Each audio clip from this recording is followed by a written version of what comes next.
What's up, guys? We're going to give it a minute here.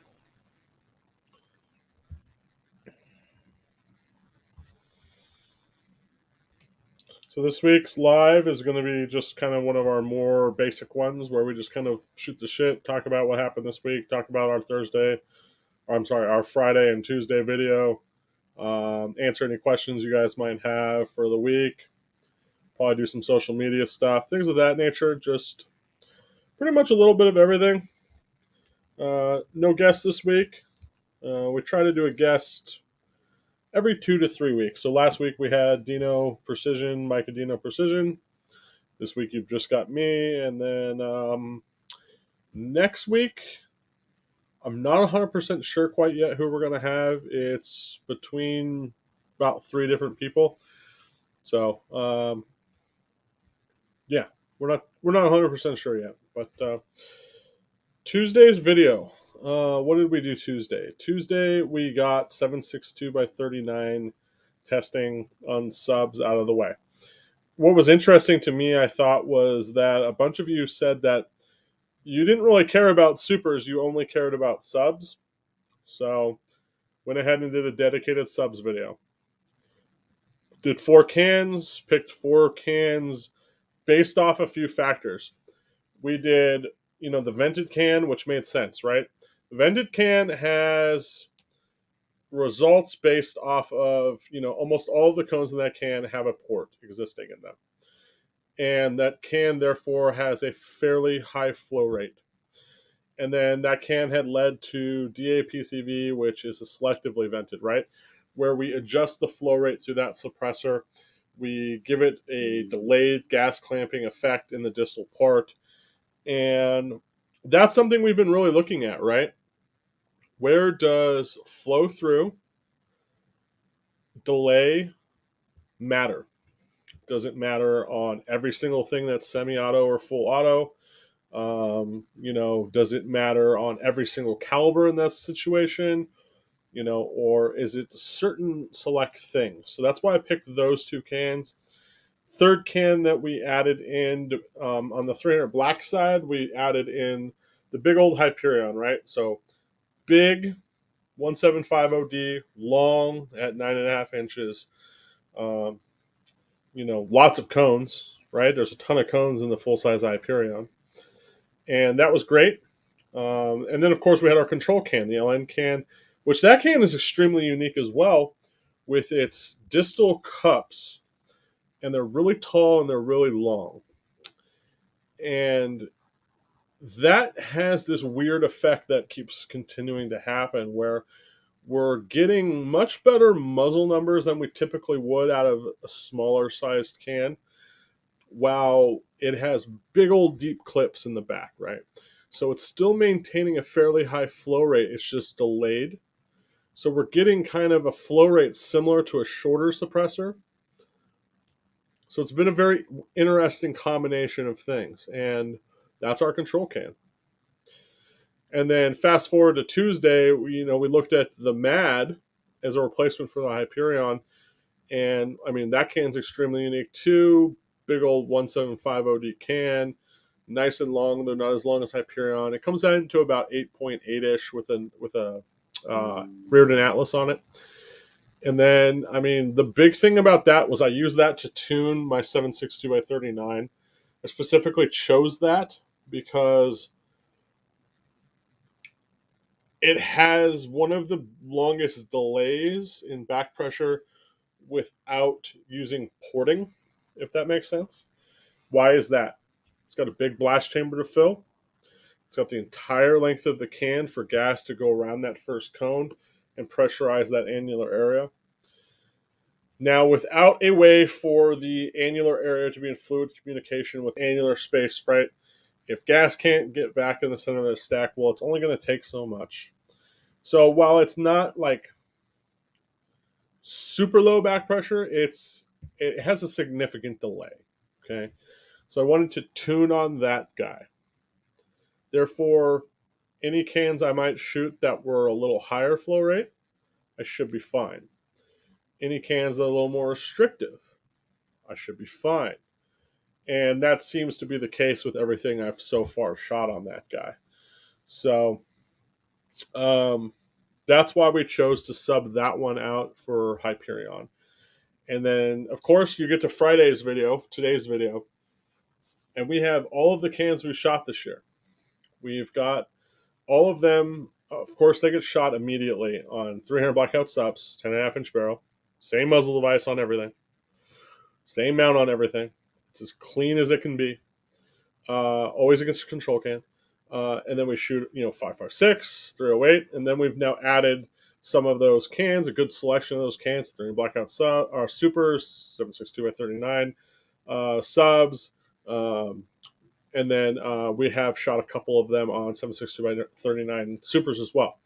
So we have all these rankings, like what can is better than which can and how much it's better, each can. Well, that's great when you're looking at, okay, here's a list of 14 cans, and these were their, which one was the best in 300 blackout subs, and this was the worst in 300 blackout subs, and that's wonderful. But then when you start putting things like 7.62 by 39 results beside it, 5.56 results, 300 blackout supers results, all 10.5-inch barrel, right? All same barrel lengths. Everything's the same. We're just changing what we're shooting. And then you look at the construction of these suppressors, how much porting might exist, what the cone shape is, what the OD is, etc. And you can really start to look and see patterns. And then you can do the same thing on the muzzle side. So today's video, I thought, I tried to keep it less lengthy, it still got a little long. They always kind of do. You should be able to take it and really tailor what you want to build. Say you're someone sitting at home right now and you wanted to build, I don't know, a 308 bolt gun can, but you wanted to be able to use it on multiple things. Well, of course you can use it on multiple things, but maybe what design would you want to tailor towards? Or maybe you want to be a Form 4 buyer. That's cool too, right? Well, you can look and you can say, okay, what did the top 3-4 cans do on 308? What's inside of those cans? And then of those cans, which ones also then did well on this, and this? And then you can make some assessments on what to look for in a suppressor or what to build in a suppressor, of course. So today's video hopefully will be pretty informative to some folks, as well as it should help you make decisions on if you've got a can that is built similar to one that's staged farther down on the list and you want in the future to build one that would perform higher up in the list. Well, what kind of things might you change? We can look at those designs and see what's different about them. We can also judge flow rate. We can look closely at what is changing on the muzzle side. A lot of that had to do with volume, length, cone count, and things of that nature. So today's video, for anyone who's really been following closely, and I even tried to add in a lot of the designs so you didn't have to go back and look through them and find them, you should be able to make some decisions.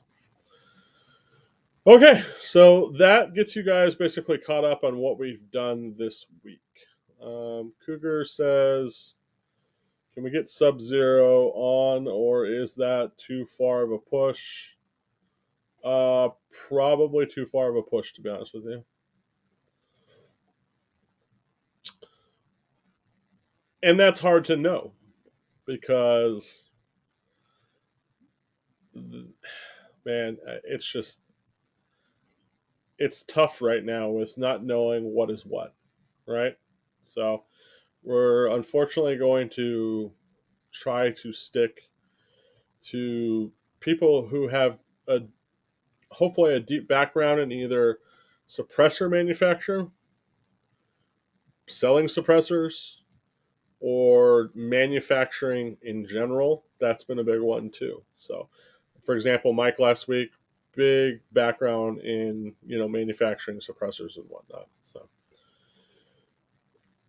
that is probably what we should stick with for now. But we'll see where we kind of branch out and see things as you guys get ideas of people who you want to see and whatnot. Some of your favorite companies out there. I mean, we don't necessarily always have to talk about suppressors. I know that gets maybe tiresome. We can talk to other manufacturers in other areas in the firearms world.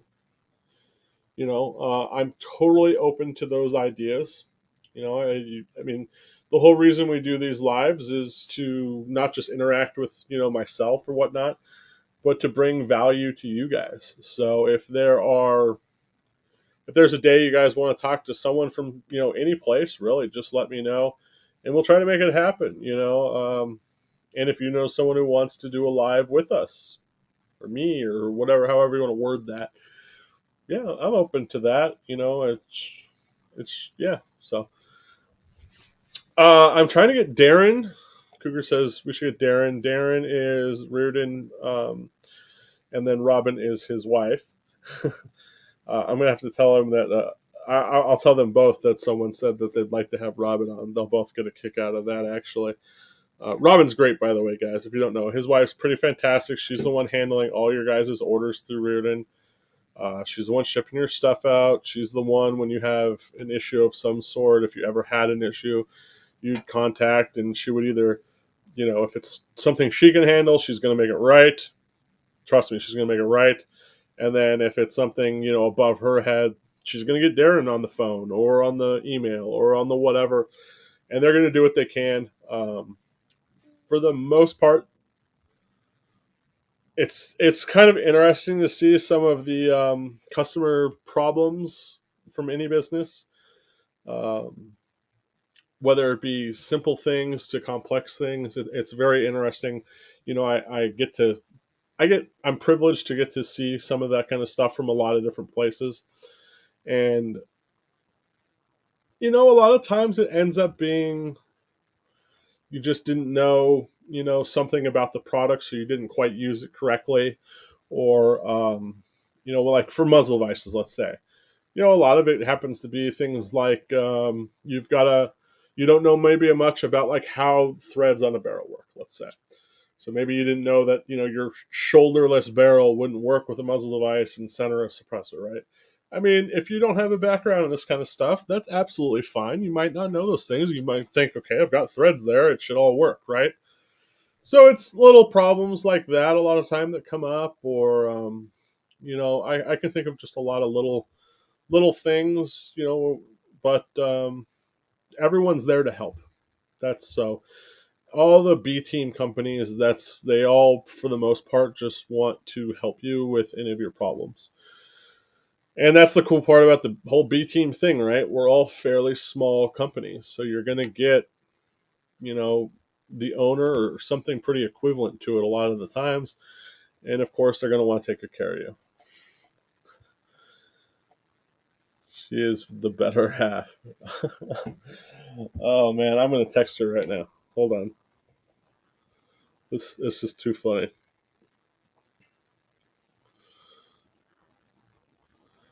So, by the way, for those who don't know this, she is certified home appraiser.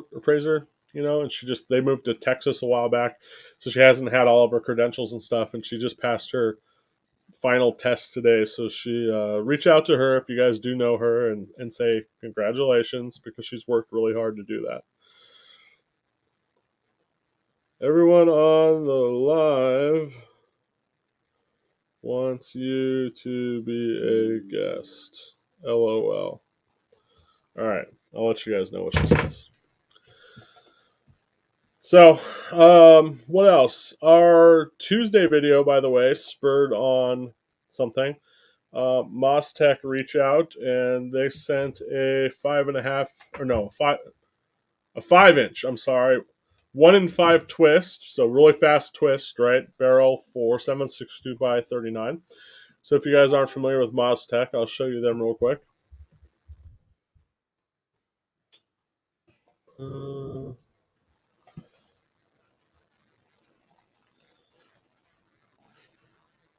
Add them to the stream.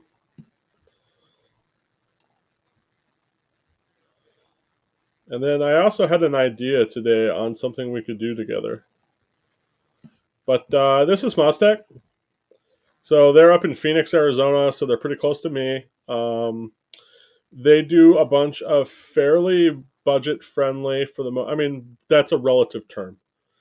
When it comes to a custom-made barrel, you know, they can kind of range quite a bit. But the thing about them is you're going to be able to find a lot of cool barrel lengths. And then they were one of the first that were offering 300 black barrels, custom made, for a reasonable price, that were in 1 in 5 twists. For that, if you're going to run short 300 blackout, you're going to want fast twist. Just like you guys are probably all in the rage right now with the 8.6 black stuff, right? With the super fast 1 in 3 twist. So those big old heavy bullets, short barrel, moving really slow. They just need more rotation typically to stabilize. So it's pretty tough to get a 1 in 5 twist 300 blackout barrel there for a while. Obviously, the Honey Badger had it. Noveski, their barrels were all 1 in 7s at the time. I think they still are, actually. And for the longer stuff, like your 10.5 inch, you can pretty much get away with that. But when you start getting into the 8s, 9 and unders, you're going to really want that twist rate, at least with 300 blackout. And then when you start getting up into above like the 220 range, that's where you're definitely going to want that faster twist rate. But anyway, back to my point here is they were one of the first that were kind of offering a very easy to obtain good barrel in those faster twist rates.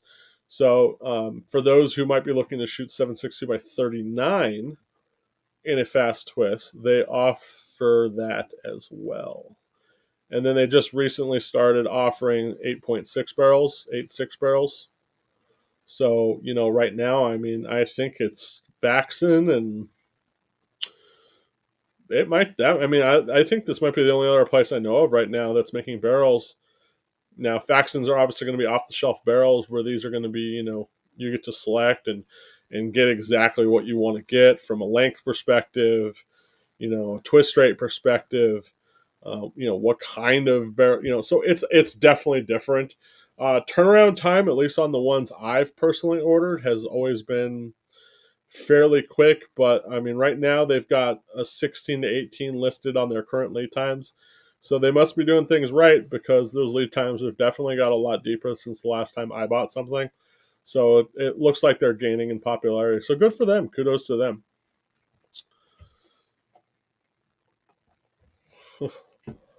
Robin says, here, I'll pull this back down. I'm sorry.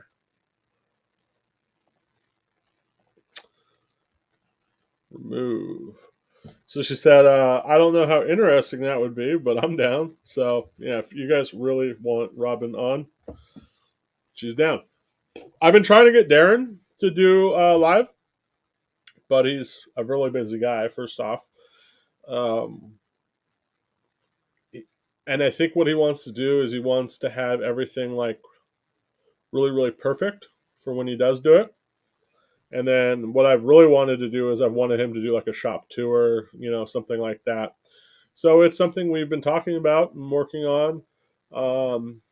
We're very close at DDC to kind of being in a position where we can do a shop tour now, since we got everything moved and everything. So that's something I've been working on.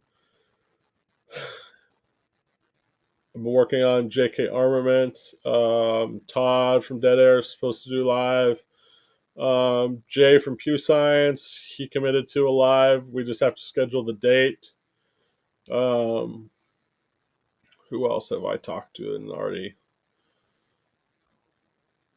I think that's everyone at the moment. I don't want to talk to too many people, So, like I said, as you guys think of people or have relationships with people you want to see, let me know. I guess you've been summoned, as has Darren. Riley, by the way, from Liberty Precision, he's being a little girl about it. He doesn't want to do it. So you guys are going to have to work on him, because I need a little more juice, even though I keep telling him he's been very highly requested. So that takes care of that. Now, one of the ideas I had earlier, right before this live, let's see here, share screen, share. Okay, So one of the ideas I had, and this just came to me a little bit ago, right before this live, Sage Dynamics dropped their review for the Huxworks. My haircut's on point. For the Huxworks 556K. And I was thinking about this, like, it doesn't have to be for our Friday normal Q&A lives, but I thought it might be interesting to, like, select one other night of the week and we watch like one YouTube video together from someone on YouTube, popular suppressor reviewer, or something of that nature, and just kind of watch it together with some commentary. We can pause it. You guys can ask a question if you want, me to give an opinion on maybe something in that video or whatnot. But because sometimes, some of these videos, they either A, leave some things out, or B, get some things wrong, or just I've gotten questions like people will sometimes write me and they'll be like, hey, did you see so and so's YouTube video that just came out? What did you think of this or this? So I thought that could potentially be something maybe you guys would want to do. I mean, it wouldn't be too hard to accomplish. um, so it's another kind of food for thought.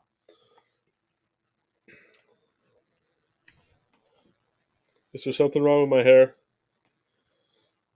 This is how I normally have my hair. It's just when it gets long, it gets disgustingly awful. And then so I don't know if it's old age or what, but the side of my head is growing faster, like the hair, than the top.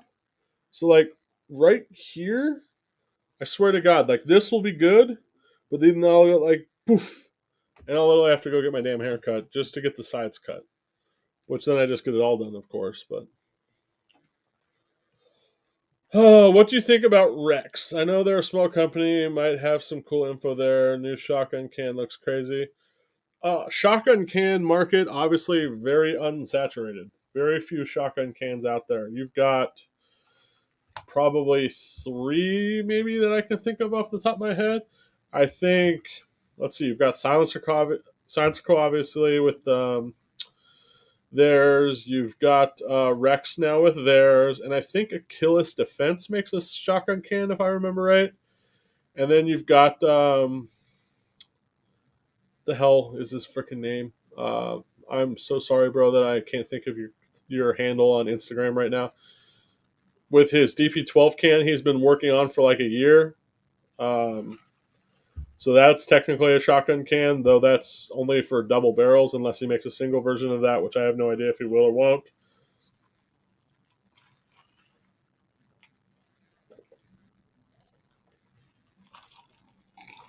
Very unique problems in the shotgun can. Super unique problems.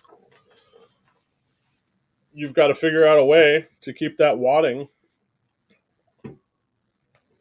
together and the pellets together, but at the same time you have to figure out a way to get gas off the center line, right? And you can only do that via geometry, and that's it. You can't put anything kind of in the way. So yeah, Hotel Romeo Engineering, thank you. By the way, Darren hopped on here. I'm assuming Robin told him that we're talking about him. But as far as their rifle cans, and for those who don't know, we're still talking about this. I like what they're doing with you being able to go and like pick how many cones you want and like a bore size and things of that nature. I super like that. I think that's fantastic. It's something a few of us have even discussed. Like, is there a way where we could economically offer something like that, but still meet the demand for the normal product lines and things of that nature? And then I like their price point. They have a very attractive price point. I think where they really get a lot of their business is having their slightly larger bore cans, right? What's it, a 358 bore that they call it? So you can be able to shoot on a rifle platform projectiles, as big as basically 9mm for a very reasonable price. From a performance standpoint, It's not a great can. It's not a bad can. I would call it a very standard kind of middle of the road. This, like I have like a set of thoughts in my head where like there's certain cans in the market where like this is their performance envelope, and everyone who sells suppressors should be able to at least meet this minimum amount of performance on what they're selling or more. And if you fall below that, well, then you literally, in my mind, and this might be a little harsh, but you have no business selling suppressors at that point. I don't really want to call any place out in particular, so I'm not going to. But I would put Rex in that they're meeting that, at least that minimum. It's a typically a conical radial. It's a little bit different in shape. From what I've seen, sometimes they put a port and sometimes they don't, and that's going to be basically just kind of a very run of the mill basic from a suppression standpoint. And you at home, for the price and the fact you can get what bore you want, that might be great. One thing I will point out though is Rex's 17.4 cans, while they look beautiful, are extremely thin, and you'll see that quite often. Actually, I think I even have a couple of photos of some blown up ones. Robin says she's on too, by the way. She just doesn't know how to comment. So for those who want to say hello to your Robin, she's in the comment section. She can see what you have to say. You guys are funny sometimes. Let's see here. Oh, we were just talking about it the other day. Oh, there it is. Okay. Do this, and we'll throw my phone up on here. I think I already have it up. Share.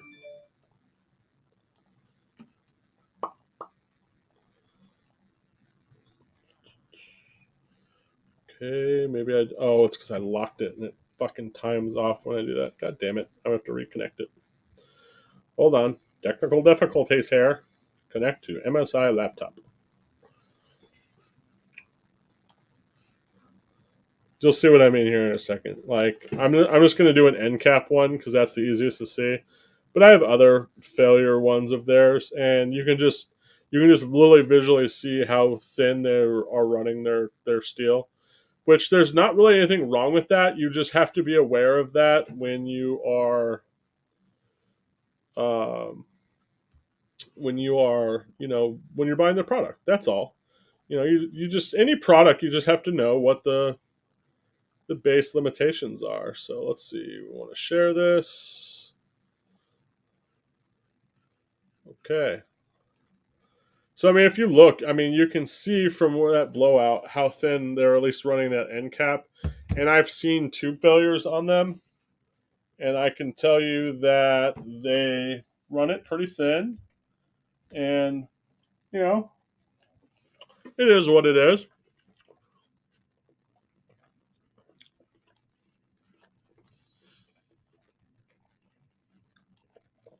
So, all right, moving on.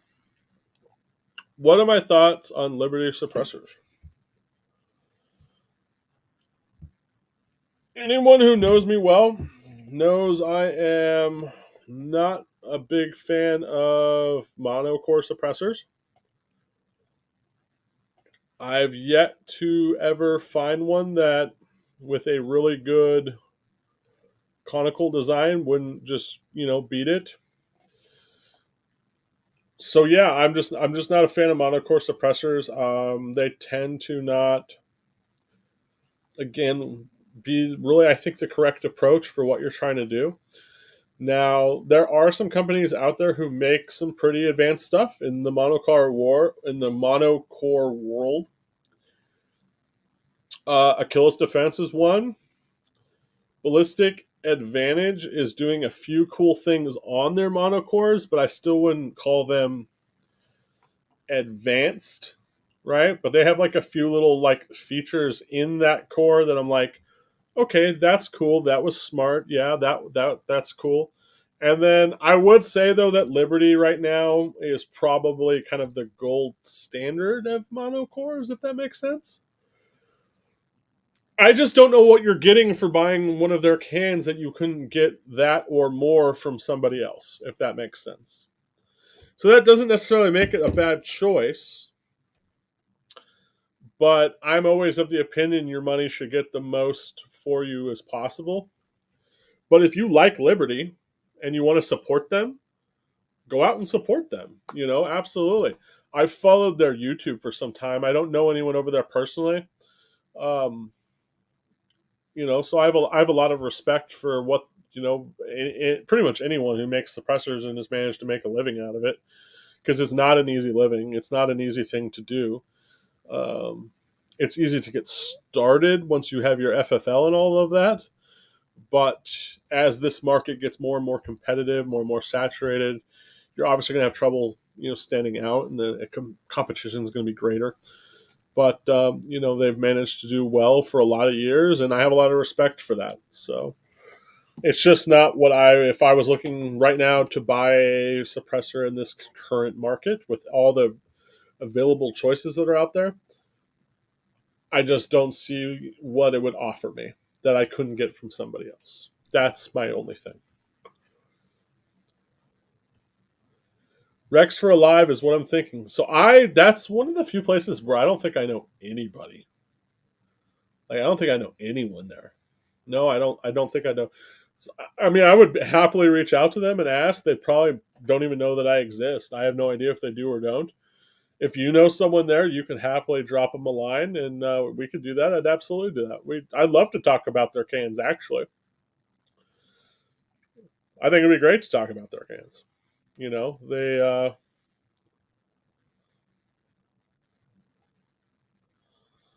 the DDC Enticer L is stainless, but has a limited full out rating. Any particular reason?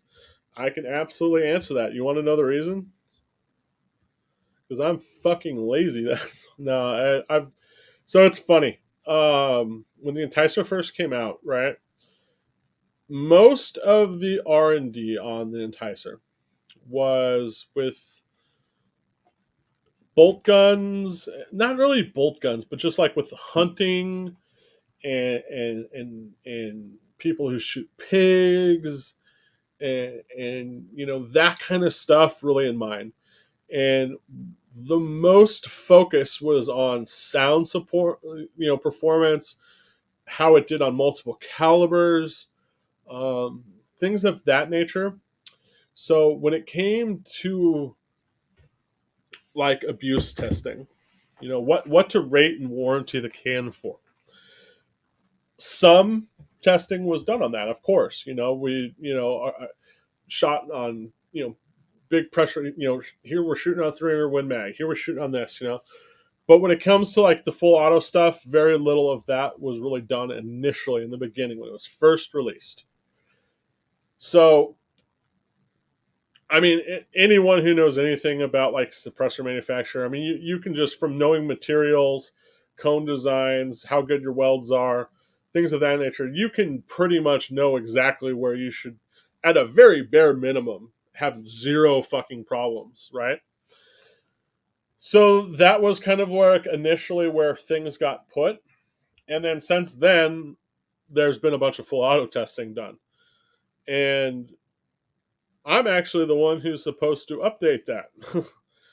I even have the email right here, but I just haven't gotten around to it. Let's see. I was supposed to start doing it on August 2nd, and I have not done it. But long story short, guys, yeah, Enticer, you're going to be able to shoot it. For example, we had Andrew shoot one on his 4.75 inch 5.56 machine gun, 2D6, or his big burn down series and all that. Enticer had no problems, lived just fine. A little bit of normal pitting on the blast baffle. It was on the very light, very light. Had less pitting on the 17.4 blast baffle than a lot of other 17.4 blast baffle cans. No script failures, no tube failures, no failures of any kind. So, that hopefully gives you a little bit of an idea of just what it can do. You guys want to go throw it on your, 10.5 inch, 10, 9, even 5.56 machine gun and, shoot a couple mags full auto, you're not going to have any problems. We'll change it. I didn't realize it was going to be. I didn't even realize people were having like even looking at that. To be honest with you, and even had any concerns about it, or I would have probably put it a higher priority and stuff. It kind of took a backseat to some sound testing we've been working on because we've been working on a 5.56 can, which has been my baby. Ryan's been doing a lot of work with our 22 can, which is coming along surprisingly well.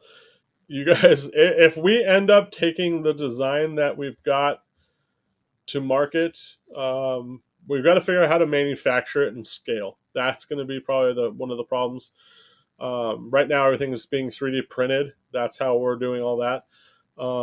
But if it's very promising, and it'll be very cool, and it'll be very different than anything you guys have ever seen. Because then, it's going to be user serviceable, so you're going to be able to see what's inside of it. Of course, it's a 22 can; it has to be user serviceable. That's part of what we're also looking at right now with that design. Does this design, when you put 1,000 rounds through it, are the cones going to get stuck? Is it going to get leaded up? Things of that nature. So a lot of that is being looked at. What kind of maintenance schedule? There's a lot actually that goes into a lot of this kind of shit. And then you guys probably, hopefully, saw that there's an Enticer version out now that is 8.6. Okay, so for you guys who are building your 8.6 cans, you can grab an 8.6 Enticer now. And then that brings me a good point because Rex, and this came up. A few people are like, oh, I can get all that's really out there in a bigger bore, that 9 millimeters bore, that 17.4 and looks beautiful, is a Rex MG can. That's not the case. The 17.4 or titanium Enticer and the 8.6 will happily shoot 9 millimeter size bullets through it. So you 350 Legend guys, people of that nature, you can use the 8.6 can for that. Or any of you 338 guys, absolutely can use it on that. So if you're looking for another option to Rex that's going to have better suppression, check it out. Hey, Robin figured out how to comment. All right, everyone, give Robin a giant round of applause because she passed her test today. We're all very, very proud of her, and we look forward to her new career with her new credentials. So, everyone say hello.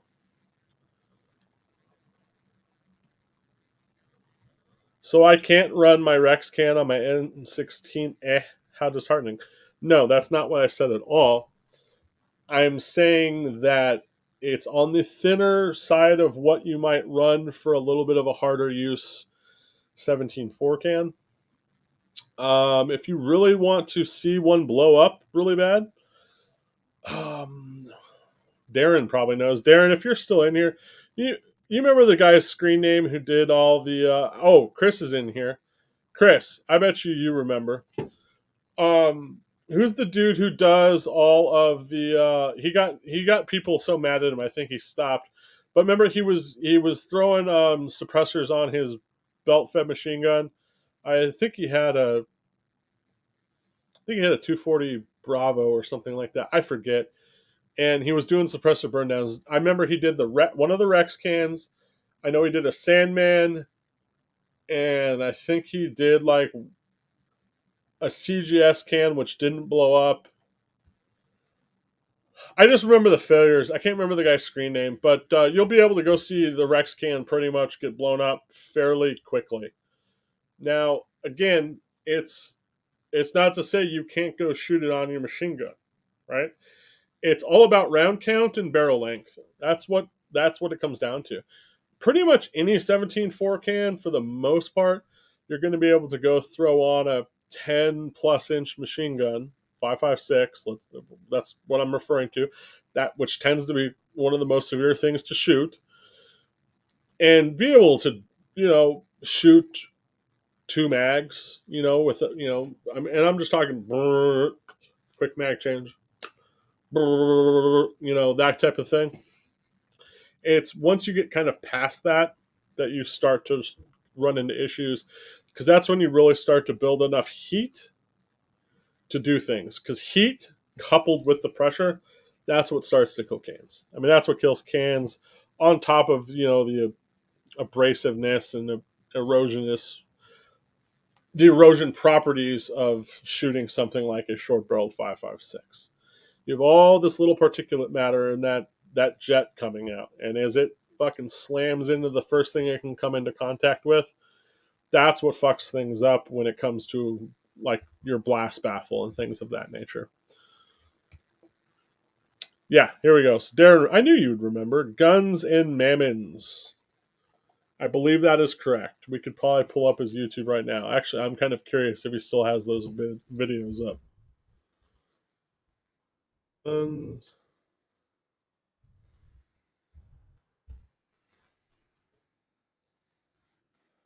Oh, why didn't it come up for me? I might have spelt that a little wrong, though. How did you spell it? Let's see. I'm an awful speller. I'm pretty sure everyone knows that by now. Well, anyway, I'm pretty sure that's the guy. I know he has an Instagram. You can probably find him through that way. I'm guarantee he still has his Instagram. All right, so I kind of skipped some things here. What did I miss? Cougar says, "Congrats to Robin for passing her test. Rock on." Thank you, Chris. What do you have to offer? Engineered Silence has a rimfire monocore that's pretty sweet. Doesn't have the bad first round pop of a lot of them have. Do they? Oh, Engineered Silence. I'm thinking of Elevated Silence. Engineered Silence. I don't even remember them. Let's do a quick Google here. Engineered Silence.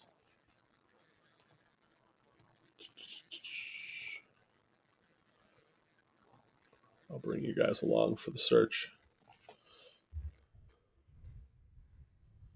Silence.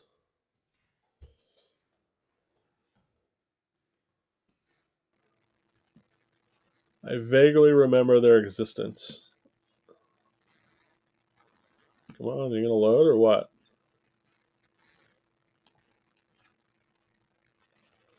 Got the Wheel of Death. Okay. That's a chassis shop. Silencer is one product.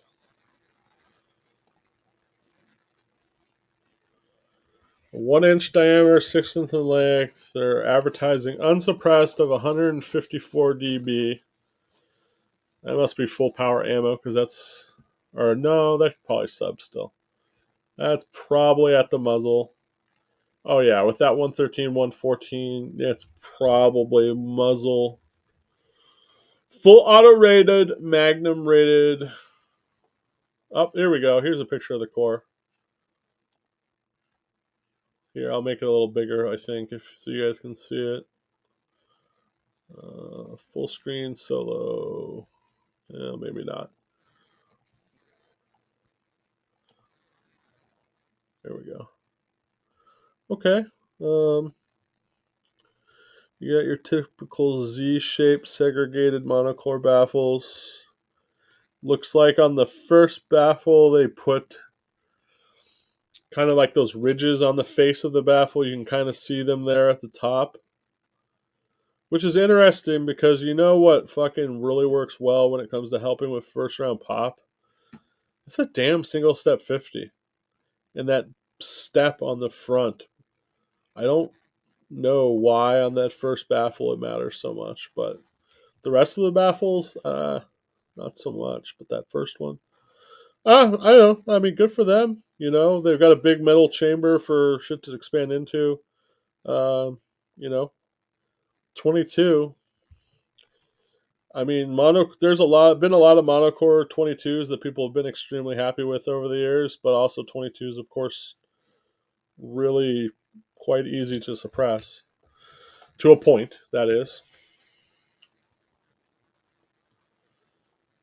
Thanks for the reply. I'm getting Enticer L just because I think you'll be absolutely just fine happy with it. 304 stainless steel tube, 17.4 cups, 304 spacers, 17.4 end cap. She's heavy, but should be about bulletproof. Well, your 300 series stainlesses are going to be not that much difference from a heat tolerance point of view and a strength point of view as grade 5, grade 9 titaniums. Both suffer from a lot of strength failures past 800 degrees. Now, with your situation, it looks like you're not running skirted 17.4 cups or cones or baffles, but 300 series stainless spacers. So, I mean, I would argue you're not.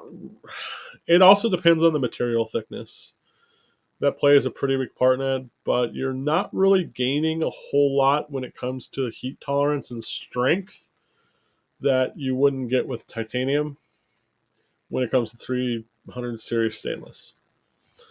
So that said, I mean, unless you're really shooting something pretty, I mean, there's been plenty of Thai tube cans with all 17.4 internals, let's say, that have taken a astonishingly amount of abuse, for example. So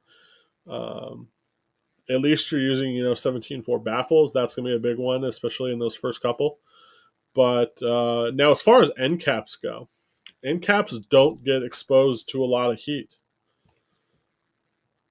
And you can get away with lesser materials typically on an end cap and still get really good.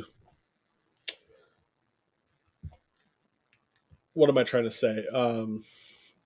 Longevity, abuse potential.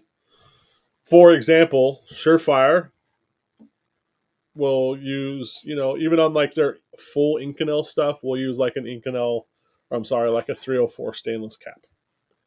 Because again, there's just not a ton of heat at that point. But that said, any outward pressure and the threads can pull out.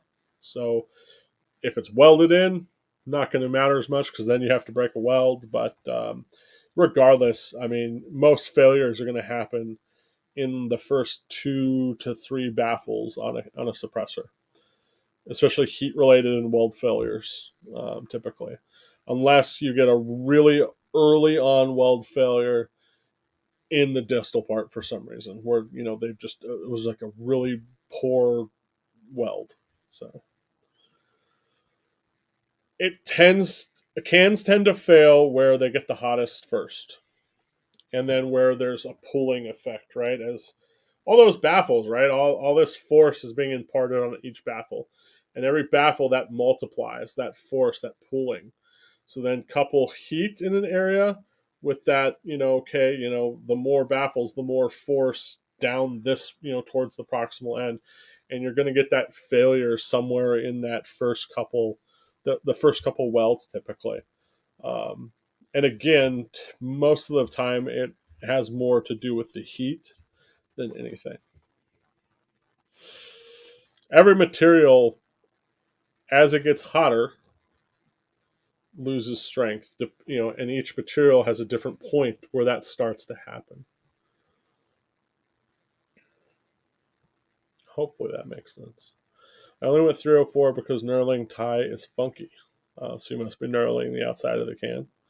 Well, I mean, I'm not sure what what you're looking to do with the can, but I still have no.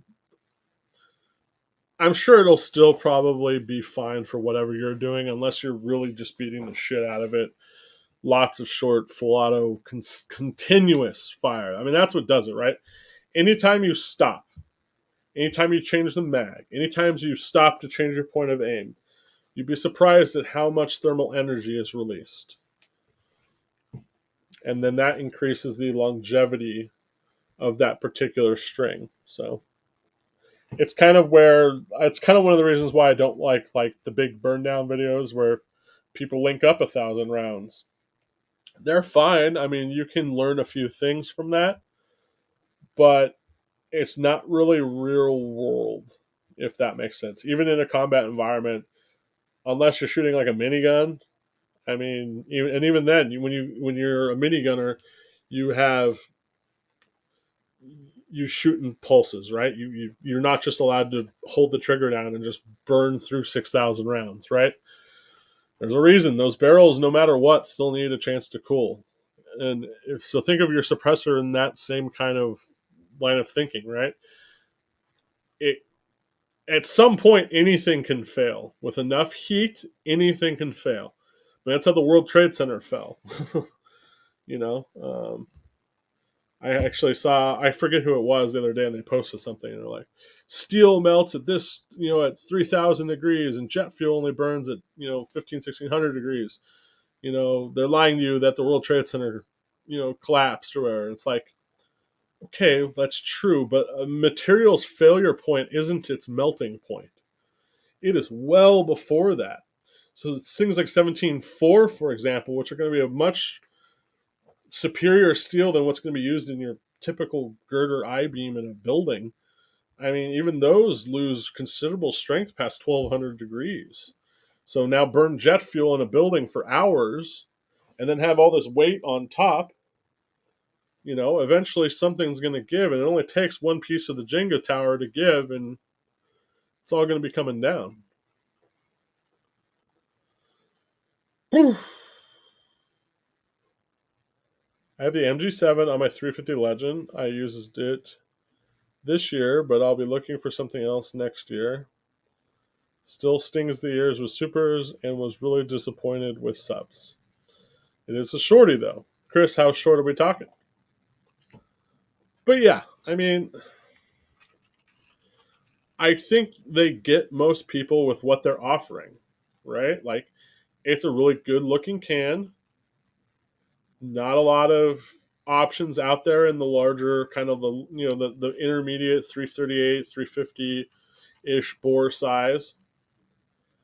And then the price appears to be right. So, I mean, I think most people are making the decision for that can based off of those things, not necessarily suppression. And that's absolutely fine. But if you're someone who is in the market for, kind of as high end suppression as you can get, well, then you might want to look elsewhere. And that's kind of the beauty of now the larger bore enticer. And it was actually one of the first things I was very happy about. It was like, because, our 17.4 enticers are only like $600, right? $700.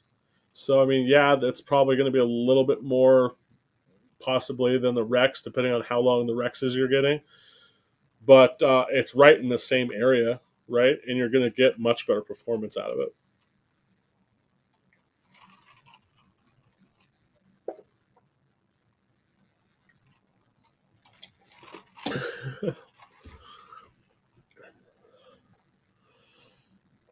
I'm not shooting thermite through my can. Man, 5.56 on a short enough barrel, that shit might as well be thermite. I mean, literally. Like, really short barrel 5.56 is just, it's gnarly destructive. It's crazy how destructive it is. Like, it is just a jet of molten bullshit, and it just slices through stuff. It's pretty crazy. When Andrew was doing all that 4.75, machine gun 5.56 stuff, I mean, it's pretty crazy to see, what it did to a lot of things. I'm privy to a little bit more of the results than the public got, but I mean, it's pretty gnarly. What all that unburnt powder coming out the end of that gun at super high speeds, supersonic speeds, and then the fact it's also going to start igniting once it gets in the can. And I mean, it's just like this perfect storm of high pressure, just particulate matter, and this going really fucking fast. It's amazing what it fucking does to the internals of suppressors. So unless you had either a really good design, or any a lot of like the Inconels and stuff didn't even last. It was crazy.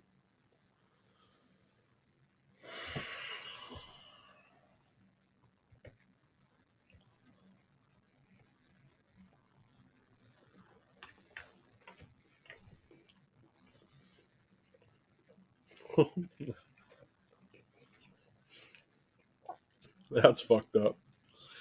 Shrugs in Building 7. He's referring to my 9/11 thing. Yeah, that sucks. That's funny. Awful, but funny. What 5.56 can would you go to that is not a Form 1 can?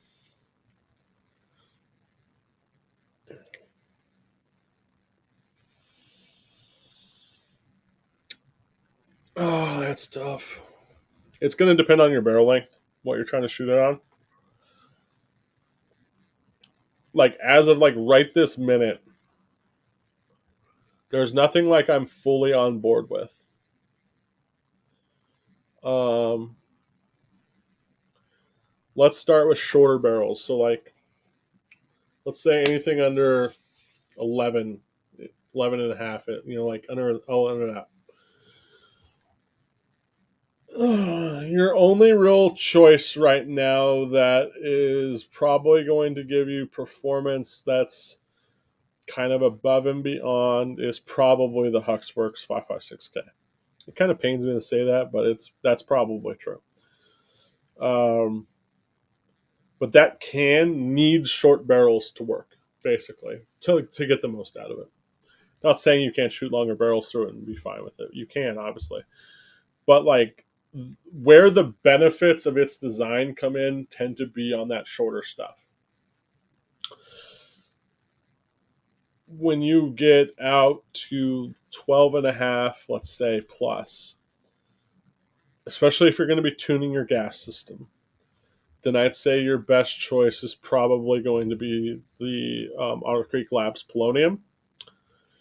And then if you are looking for a reflex can, I would still say, Otter Creek's can right now. So not the Polonium, but OCM5. Honorable mention, I do think the Sierra 5 is pretty cool. I do think the Polonium is beating it from the testing that I've done so far, which we have shot Polonium versus the Sierra 5. Um, and then the longer you go, the more restrictive of a can you can use. So then that keeps you in the kind of that Polonium kind of class of can, right? Where you're looking at a little bit more restriction, a little bit more back pressure than, say, something like a Huxworks 5.56K. So I just built a 12 and a half mid gas, and I have a 7-inch can that's built with a baffle very similar, almost exactly the same, just slightly smaller in diameter as a Polonium. I mean, I'm super looking forward to shooting that gun on that can. And that particular can right now, with its porting scheme that I've used, is probably one of the best 5.56 cans I've got right now, and it does really well. And it does really well even on like my 10 and a half, for example. Now the Polonium isn't going to have my porting scheme. Um, Darren just brought up a really good point, and that the Helios QD is underrated. And he's absolutely right, because I mean, even I kind of am guilty of that. I sometimes forget about it. But I would say the Helios QD, I would buy that over Sierra 5. And I would say if I was buying a 10.5-inch, 11.5-inch 5.56 gas gun right now, I think it would be a toss up between the Huxworks and the Helios QD. Helios QD is going to be longer. Now, I mean, if you want to go off Jay's testing, if I remember right, I believe the ADIO results were still better on the Huxworks. So I mean, take that into account. The cool thing about the Helios QD though is it's a 30 cal bore. So now you can go and use that can on a whole range of stuff. And it'll do really well on a whole range of stuff. So Helios QD is still one of my favorite cans. Like you just said, it's a solid can. It isn't maybe the best. And then I mean if you get the Inconel version, I mean that damn thing is pretty much indestructible. So it's really going to come down to you at home what you want. Are you going to be that person who buys one can for every gun and you're safe, or are you that person who has the budget to buy, maybe two cans and that's it, or even just one can? And if it's one can, well then it's a brain dead simple decision. I would say the Helios QD, because then you can pretty much shoot that thing and get adequate, good results on literally everything. It's not too long, it's not too short. And then what would I put on it for a mount? Well, of course, I would put Darren's Atlas on it. He makes a specific Atlas specifically for the Helios QD. And then I would get probably either an SPB or an RPB or maybe an R2S, something like that. And I guarantee you'd be happy with it. So take that for what's worth. Helioses tend to be a little bit on the pricier side, but now I think the Huxworks can's fairly pricey too. Poloniums aren't, but again, I wouldn't get a polonium unless you're shooting something a little bit longer and that you're going to be tuning over probably a Helios QD. I'm probably going to pay for that comment later, but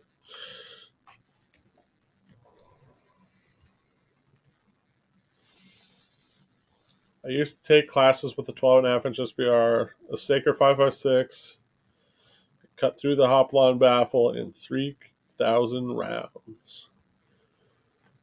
I think the older Sakers. I mean, I think the Saker's still a pretty good can for what it is. It's been around a while now. It would be super nice to see Silencer Co. come up with something modern, as in a design they haven't had for 4, 5, 8 years plus.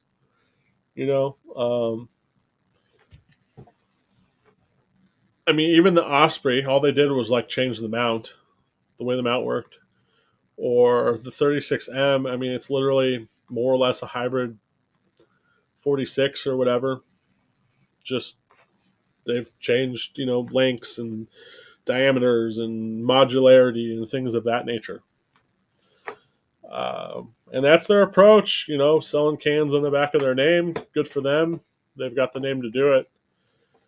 But I don't know why. Literally right now, I can't think of a single reason I'd buy a Silencer Co. can of any type, other than test against it, just to show people that it's time that they've got, any can that's great today in 2 years, 3 years could be yesteryear's can. I mean, that's what we all hope for, I would think, for progression to always take place. I can't give a full on opinion just yet, but so far the little bit of shooting I've been doing with my 12.5, I'm becoming a believer really quick in that barrel length especially with, and I should be specific, with a mid gas system on it. It shoots really smooth first off, and then it sounds really good. And it looks like I've shot 3 cans on it so far, and it looks like some of my cans that are on the more restrictive side of things are sounding better than what you would think they would have been sounding. So I'm really looking forward to getting to shoot it a little bit more. But the last 2 weeks, my personal life has been all in a giant mess of bullshit, between a car accident and fighting with the insurance company, and then fighting with the bank, and fighting with the place I'm buying another truck from, and it's been literally a mess. And it's still not all resolved, unfortunately. Oh, you wouldn't believe how many hours I've put into just three-way calls and two-way calls and just bullshit. I don't think you guys really want to hear about it, so I'm going to refrain from talking about it, but it sucks. But we bought a new truck today. Won't have it till next week sometime. Yeah, there you go. 12.5 carbine still sucks. So there you go.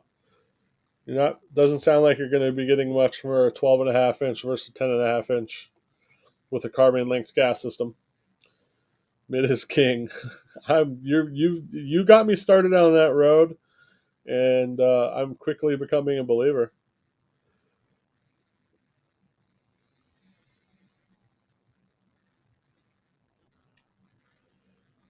All right, I think we're going to call it right here. I know we're not going to stick around as late as we normally do, but I am set and ready for an evening of no work. So, thank everyone for coming in, tuning in, and all that. Hopefully, we got everyone's questions answered. I'm pretty sure we did. Thank you for Darren and Robin for taking the time to hop in here. Chris, always appreciate you showing up every week. Everyone else who shows up every week, I appreciate it. I'm pretty sure we got everyone. It looks like we have. So yeah, I'm gonna jet out. We'll see you guys later. We'll be back here Tuesday for Tuesday's video. We should have a very cool and interesting suppressor. I'm planning on doing the big old 11-inch can that we got back as what we're going to round the month out with. And I have a feeling, I haven't shot it yet. I have no idea what it's going to do, to be honest with you. But I have a good feeling about it. Good gut feeling.